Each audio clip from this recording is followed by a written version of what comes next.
How do you stay inspired all of the time in your life? Is this really even possible? Can human beings really be inspired pretty much all the time? Well, the answer to that question is undeniably yes. You can do this, but the way that you get there is probably not what you think. So hang in there with me, and I'm going to come at this from a very different angle than most likely what you've heard before. So here's the thing. You can't stay inspired all the time if you're attached to your thoughts and feelings. If you believe that your thoughts and feelings are you, your personal identity is very much wrapped up in thinking and feeling, it's impossible to do this because thought and feeling by its very nature is all over the place. Sometimes you feel good, sometimes you feel bad, sometimes you feel inspired, and sometimes you feel the opposite of that. You have no interest in being inspired to do anything. And of course, your thinking mind is very much the same. Sometimes you have thoughts of really going for it in life and being super motivated, and other times you just want to lay on the couch and just be a vegetable, right? I mean, we all notice this as human beings. So how is it possible then to stay in a constant state of inspiration, given the nature of thought and feeling, that it does pull us in many different directions? Well, the answer to this is that who you really are is this infinite field of intelligence, this awareness that all of your thoughts and feelings are floating in. And the way that you stay inspired all the time is to identify with that infinite awareness rather than your thoughts and feelings. So that's really the key here, is learning how to detach your identity from your thinking and feeling mind and start to anchor it in from a deeper place. And that deeper place is who you really are. I call it living in your essence. You could call it your authentic self or your original nature. There are many terms for this. But the more you start to merge with that true self, inspiration becomes a natural default setting in your daily life. So this is all about getting truthful, getting into a truthful relationship with who you really are. And the number one thing you can start to do is practice separating your identity from your thinking and feeling mind. And notice that there's always this quality of awareness and presence surrounding thought and feeling.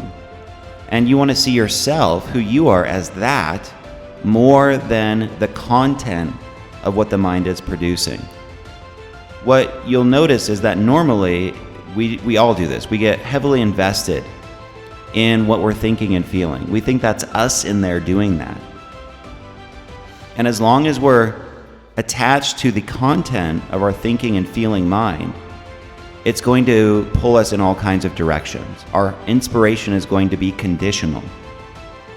When you start to identify with the awareness that all of your thoughts and feelings are floating in, it starts to shift you into what you could say is a higher vibrational state or a higher frequency, a higher version of yourself and reality, where you have a lot more space around your thinking mind, your feeling mind.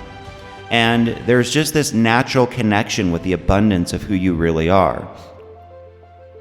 So what I've come to discover is that the more you rest in the truth of your true self, who you really are, you start to see that existence itself is abundance.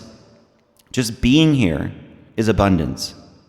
The fact that all of this 3D reality that you're living in right now, on a very real level, in an ultimate sense, was created for you to explore this human story and live out this adventurous life. That's why you're here. And you can very much have an experience of living in that truth, that you are abundance itself. Your existence is abundance.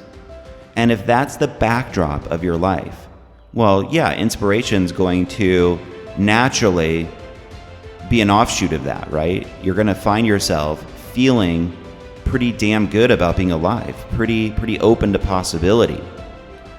Contrarily, if you're attached to what you're thinking and feeling, if you're stuck in habitual patterns, if you're locked into a limited identity, if you're lugging around a separate false sense of self, you're going to get pulled in a million different directions. And it's going to feel impossible to stay inspired all the time.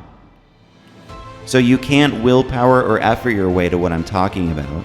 It comes from letting go, surrendering the false sense of self, and bringing a sense of ease, love, space, and compassion to all of the different triggers, limiting beliefs, forms of stress and struggle that you carry around every day. The more you can shower your limits with this feeling of love and acceptance, knowing that they're an integral part of your unique story, and you don't need to judge yourself or even label what you're feeling. Just feel it directly. Allow these vices, so to speak, or these constraints that you feel to be there without any judgment or resistance whatsoever. That's surrender. And the more you practice that, it starts to naturally tap you into this awareness that all of your so-called problems or limitations are floating in. And that awareness is inspiration itself. It's infinite in nature. There are no constraints. And you have the ability as a human to merge with that. It's who you really are. And it's sitting right in front of you all the time. It never goes anywhere. So in my experience, this is literally the only way to dwell in a state of constant inspiration. And it doesn't mean it's always, 100% perfect or what you'd prefer. Like if you're driving to work and you're waiting in traffic and it feels just like a grind and it's pretty mundane, or if your kids are screaming at you, right, and they won't leave you alone or give you any space, or your spouse is nagging you and annoying you, how do you stay inspired during those moments? Well, it doesn't mean you're always going to feel pleasure. It doesn't mean you're always going to feel a preferred emotional state. But even in those moments, there's a connection with the truth of who you really are. That everything that happens, all of the details of your life, are there to support the unfolding of your unique story and to help you expand into who you really are. And when you get triggered or you feel like you're stuck in like mundane, circumstances or patterns, right underneath the surface of that, there's an opportunity to reclaim power, to expand. And that is the very nature of inspiration. It's your own evolution. It's growing. It's reclaiming power. So yes, even during like totally mundane situations or when you normally get triggered, you can align with this underlying awareness that all of your problems are floating in and relate to them from that point of view. And once again, you want to get really clear on this distinction between what you'd prefer to experience sometimes and inspiration. You can still be inspired even when you're up against things you wouldn't prefer. And that is, it's a high level skill, you could say, that we just weren't taught growing up. Our modern world doesn't really know much about this. And that's why I'm talking about these things on this channel.